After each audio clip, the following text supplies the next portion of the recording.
ಕೃಷಿ ಮಾಡು. ನಾನು 5ನೇ ತರಗತಿಯಲ್ಲಿ ಓದುತ್ತಿದ್ದೇನೆ. ನನಗೆ ಕೊಟ್ಟ ಚಟುವಟಿಕೆ ಕಾಡಿನಿಂದ ನಮಗಾಗುವ ಉಪಯೋಗ. ಕಾಡು ನಮ್ಮ ಜೀವನಾಡಿ. ಕಾಡಿನಿಂದ ನಾಡು, ಕಾಡು ನಮ್ಮ ಸಂಪತ್ತು. ಇದನ್ನು ಉಳಿಸಿ ಬೆಳೆಸುವುದು ನಮ್ಮೆಲ್ಲರ ಕರ್ತವ್ಯ. ಕಾಡಿನಿಂದ ನಮಗೆ ಉಪಯೋಗಗಳನ್ನು ನಾನು ನಿಮಗೆ ಹೇಳಿಕೊಡುತ್ತೇನೆ.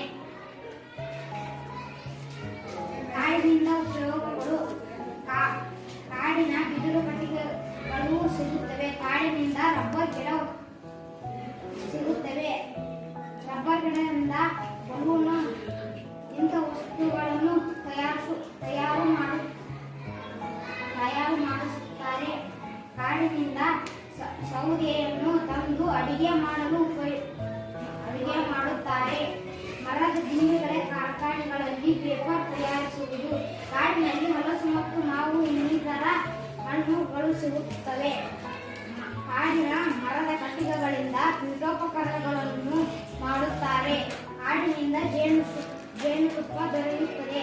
ಕಾಡಿನ ಸಸ್ಯದ ಗಿಡಮೂಲಿಕೆಗಳಿಂದ ಔಷಧಿಗಳನ್ನು